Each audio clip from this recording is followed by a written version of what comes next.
यह बात उन दिनों की है जब बुद्धा मर्मन में अपना समय व्यतीत कर रहे थे। इस समय तक बुद्ध की प्रसिद्धि दूर दूर तक फैल चुकी थी। बहुत दूर दूर से लोग अपनी चिंताओं और परेशानियों का समाधान हेतु बुद्ध के पास आते थे।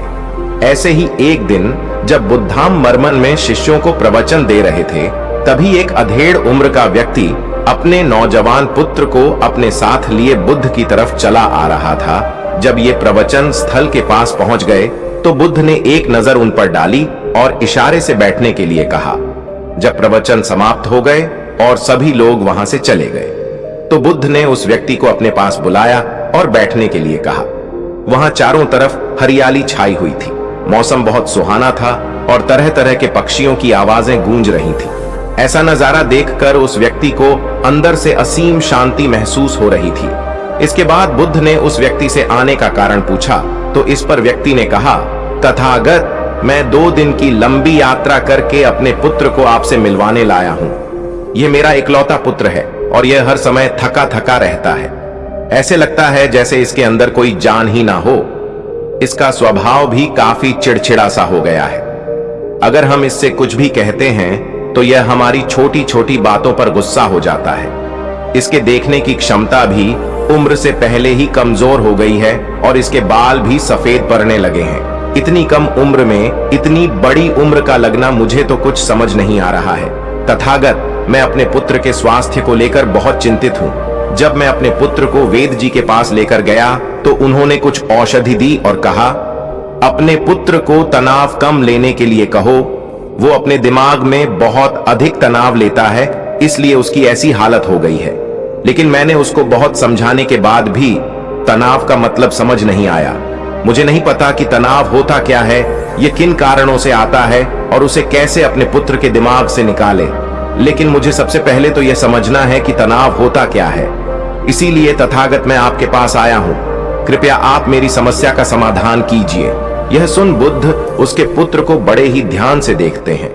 उसके चेहरे को देखते हैं, उसकी आंखों को देखते हैं और फिर उसके हाथों की नब्ज को भी देखते हैं। ये सारी विधि करने के पश्चात बुद्ध उस व्यक्ति से कहते हैं कि तनाव लेना तो कोई नहीं चाहता, लेकिन फिर भी यह तनाव लोगों के दिमाग को दीमक की तरह पकड़ लेता है और व्यक्ति जान भी नहीं पाता है कि वह तनाव में जी रहा है।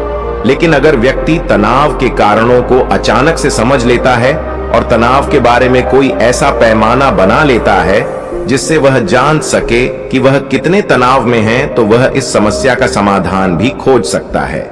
सबसे पहले तो तुम यह समझो कि तनाव होता क्या है। जब भी कोई व्यक्ति कोई काम कर रहा होता है लेकिन उसका मन कहीं दूर भटक रहा होता है, कल्पनाओं में होता है, तो उसके शरीर और मन के बीच एक दूरी पैदा हो जाती है। ये दूरी जितनी अधिक होगी, व्यक्ति उतनी ही ज्यादा बेहोशी की अवस्था में होता है और शरीर व मन के बीच की इसी दूरी और खिंचाव को तनाव कहा जाता है। आखिर कोई पसंदीदा खेल खेलने के बाद व्यक्ति चुस्ती और प्रसन्नता से क्यों भर जाता है, जबकि उसने तो अपने शरीर को थकाया है। लेकिन समझने वाली बात यह है कि खेलते समय मन और शरीर एक साथ पूरी तरह से उस खेल में केंद्रित होते हैं, जिससे शरीर और मन के बीच दूरी पैदा नहीं होती और कोई तनाव पैदा नहीं होता। और अगर दिमाग में कोई तनाव था तो वह भी दूर हो जाता है। लेकिन इसके विपरीत जब हम कोई ऐसा काम करते हैं जो हमें पसंद नहीं है, तो हमारा शरीर तो उस काम को कर रहा होता है, लेकिन हमारा मन कहीं दूर कल्पनाओं में भटक रहा होता है, जिससे शरीर और मन के बीच एक दूरी पैदा हो गई और तनाव ने जन्म ले लिया।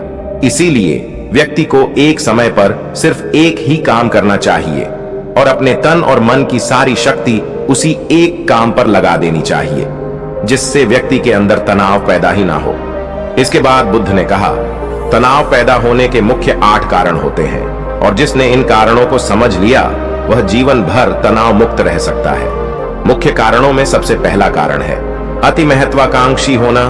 महत्वाकांक्षी होना अच्छी बात है, लेकिन क्या कभी आपने इस बात पर ध्यान दिया है कि इंसान के लक्ष्य कभी पूरे ही नहीं होते हैं। उसका एक लक्ष्य पूरा हुआ नहीं कि वह दूसरे की तरफ भागने लगता है, दूसरा पूरा हुआ तो तीसरे की तरफ, और इस तरीके से वो अपने लक्ष्यों को पाने के लिए जिंदगी भर गोल गोल घूमता रहता है।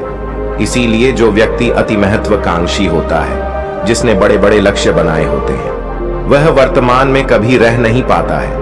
उसका मन सदैव भविष्य की योजनाएं बनाने में ही व्यस्त रहता है। उसका शरीर तो वर्तमान में रहता है, लेकिन मन भविष्य में ही रहता है, जिससे मन और शरीर के बीच दूरी पैदा हो जाती है और वह तनाव भरी जिंदगी जीने लगता है। बुद्ध के मुंह से यह बात सुन उस लड़के ने कहा, हे बुद्ध, तो फिर इसका मतलब है कि हमें लक्ष्य नहीं बनाना चाहिए, क्योंकि लक्ष्य बनाना भी तो महत्वाकांक्षा ही है। इस पर बुद्ध ने कहा, जीवन में लक्ष्य बनाना कोई गलत बात नहीं है, लेकिन समस्या तब उत्पन्न होती है जब वह अपना पूरा ध्यान उस लक्ष्य से मिलने वाले परिणाम पर ही लगा देते हैं और उसके परिणाम की चिंता करते रहते हैं।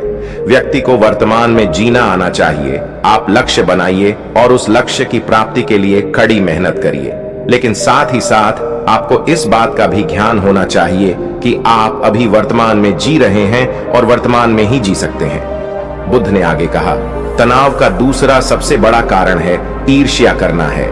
जब व्यक्ति ईर्ष्या और जलन से भर जाता है तो उसका मन अंदर से सड़ने लगता है। ईर्ष्या एक आंतरिक घाव है। आंतरिक घाव यानी मन का घाव। व्यक्ति के शरीर का घाव तो भर सकता है, लेकिन मन का घाव कभी नहीं भर सकता। इसीलिए व्यक्ति को दूसरे की खुशी और तरक्की से कभी ईर्ष्या नहीं करनी चाहिए, क्योंकि ईर्ष्या तनाव का कारण है। इसके बाद बुद्ध ने तनाव का तीसरा कारण बताते हुए कहा कि आरुषिपूर्ण काम ना करना, इससे भी मन में तनाव पैदा होता है। जो काम करना हमें पसंद ही नहीं है, जिस काम में हमारी रुचि नहीं है, उस काम में हमारा मन लग ही नहीं पाएगा। हमारा शरीर तो वही बैठा रहेगा, लेकिन हमारा मन कल्पनाओं की उड़ान भरे, जिससे शरीर और मन के बीच दूरी पैदा हो जाती है और व्यक्ति तनावग्रस्त हो जाता है। इसीलिए इंसान को हमेशा अपनी रुचि के अनुसार ही कार्य करना चाहिए। अगर व्यक्ति ने ये पता कर लिया कि उसे कौन सा काम करना पसंद है और वो उसी काम को अपने जीवन का लक्ष्य बना लेता है, तो फिर वो काम उसके लिए काम नहीं बल्कि एक खेल बन जाता है। फिर बुद्ध ने कहा, तनाव का चौथा कारण होता है किसी दूसरे से अपेक्षा रखना। बुद्ध ने उस व्यक्ति की ओर इशारा करते हुए कहा, एक पिता होने के नाते तुम्हारी अपने पुत्र से बहुत सी अपेक्षाएं होगी कि तुम्हारा पुत्र एक बहुत ही कामयाब इंसान बने, तुम्हारा नाम रोशन करे, जैसा तुम चाहते हो उस तरह का जीवन जिए, तुम्हारी हर बात माने। लेकिन क्या आज तक कभी किसी की सारी अपेक्षाएं पूरी हुई हैं? जब भी कोई व्यक्ति किसी दूसरे से कोई अपेक्षा रखने लगता है तो वो अनजाने में अपने लिए तनाव पैदा करने लगता है। जरा सोचो कि अगर तुम्हारा बेटा तुम्हारे अनुसार काम नहीं कर रहा है और वो नहीं बन पा रहा है जो तुम उसे बनाना चाहते हो, तो निश्चित रूप से तुम्हारे दिमाग को तनाव तुम्हें पकड़ लेगा। तुम तनाव से भरा जीवन जीना शुरू कर दोगे और इस तनाव के बस में आकर तुम ऐसा व्यवहार करोगे, ऐसी बातें करोगे कि तुम्हारा अपने पुत्र के साथ संबंध और भी खराब होता चला जाएगा। इसीलिए व्यक्ति को जितना हो सके उतनी कम अपेक्षाएं दूसरों से रखनी चाहिए, और अगर पूरी तरह से तनाव मुक्त रहना है तो दूसरों से अपेक्षा रखना ही बंद कर दो। इसके बाद बुद्ध ने कहा कि शारीरिक कष्ट भी इंसान के तनाव का एक कारण होता है। जब व्यक्ति किसी शारीरिक पीड़ा से गुजर रहा होता है तो उसका पूरा ध्यान अपने उस शारीरिक दर्द पर होता है और वह पूरे दिन बस उसी के बारे में सोचता रहता है, जिससे उसका मन दुख के विचारों से भर जाता है और ऐसी स्थिति में व्यक्ति तनावग्रस्त रहने लगता है। यह सुन उस व्यक्ति ने कहा कि हे बुद्ध, शारीरिक दुख तो किसी भी व्यक्ति को हो सकता है, तो फिर क्या हुआ? व्यक्ति जीवन भर तनाव में ही जिएगा।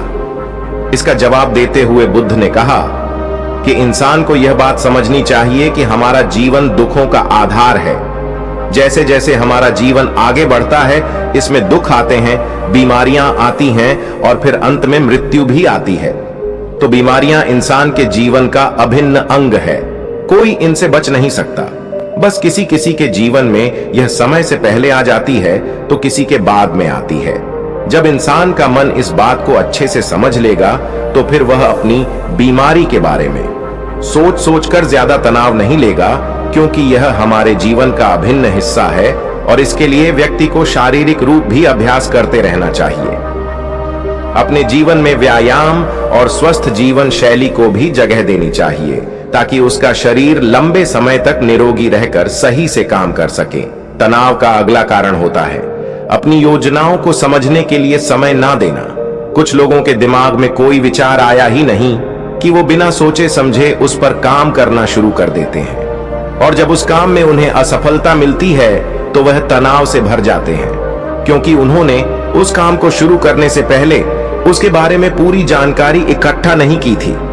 इंसान को कोई भी काम शुरू करने से पहले उसके अच्छे और बुरे परिणामों के बारे में ठीक से सोच विचार कर लेना चाहिए। इंसान को इस बारे में भी सोच लेना चाहिए कि अगर यह योजना सफल नहीं हुई तो फिर इसके बाद मैं क्या करूंगा। इसलिए व्यक्ति को अपनी योजनाओं को ठीक से समझने के लिए पूरा समय देना चाहिए, ताकि बाद में उस योजना की वजह से तनाव पैदा ना हो। तनाव का 7वां सबसे बड़ा कारण है टाल मटोल करना, आज के काम को कल पर टालना। आप लोगों ने यह कहावत तो सुनी होगी कि आलस्य इंसान के शरीर का सबसे बड़ा शत्रु है। इंसान आलस्य की वजह से आज के काम को कल के लिए टाल देता है, और फिर काम को टालना उसकी आदत बन जाती है। काम को कल पर टालने वाले व्यक्ति का काम कभी भी समय पर पूरा नहीं हो पाता है, और अगर किसी तरह से पूरा हो भी जाता है तो वह उतना अच्छा नहीं हो पाता है जितना अच्छा उसे किया जा सकता था, और फिर यह बात व्यक्ति के अंदर तनाव पैदा करती है।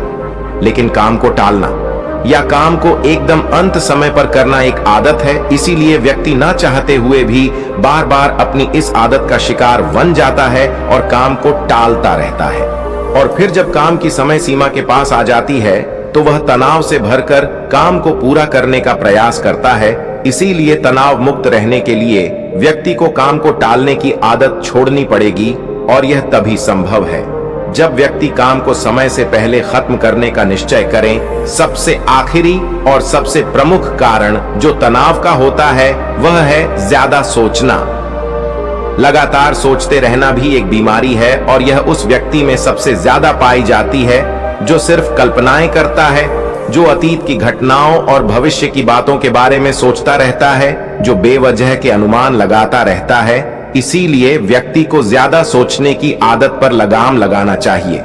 इसके लिए जितना हो सके खुद को काम में व्यस्त रखना चाहिए, और हर दिन ध्यान का अभ्यास करने को अपने जीवन का हिस्सा बना लेना चाहिए।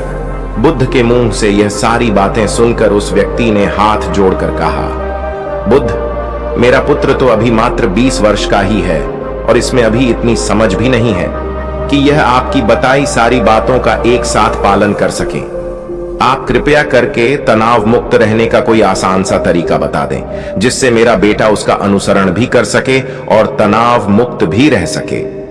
उस व्यक्ति की यह प्रार्थना सुन बुद्ध ने कुछ सोचते हुए जवाब दिया, अगर तुम इतनी सारी बातों का पालन नहीं कर सकते हो तो इसके लिए एक बहुत ही आसान विधि है। तुम एक बार में एक ही काम को करने का ध्यान लगाओ। जो भी काम कर रहे हो उस समय पर सिर्फ उसी काम को करो, सिर्फ उस पर ही अपना पूरा ध्यान लगाओ। और अगर तुम्हारा मन इधर उधर भटक जाता है तो जैसे ही तुम्हें याद आए उसे वापस फिर उसी काम में लगा दो। यह सबसे आसान और अच्छा तरीका है तनाव मुक्त रहने का।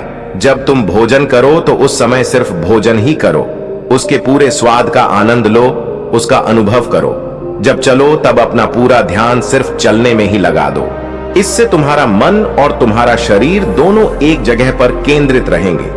दोनों के बीच दूरी पैदा नहीं होगी जो तनाव का मुख्य कारण होती है। इसीलिए जहां तक संभव हो सके एक समय पर सिर्फ एक ही काम करने का प्रयास करें, वो भी पूरे ध्यान के साथ। तो दोस्तों, आज के इस वीडियो से आपने क्या सीखा वह मुझे आप कमेंट में जरूर बताइएगा। और इसी के साथ साथ में उम्मीद है कि आपको आज की ये वीडियो जरूर पसंद आई होगी। तो इस वीडियो को लाइक और अपने दोस्तों के साथ शेयर भी जरूर कीजिएगा, और हमें ऐसे ही सपोर्ट करने के लिए चैनल को सब्सक्राइब जरूर दबा दीजिएगा। तो चलिए फिर मिलते हैं ऐसी एक और वीडियो में। तब तक के लिए अपना ख्याल रखें। धन्यवाद और नमो बुद्धाय।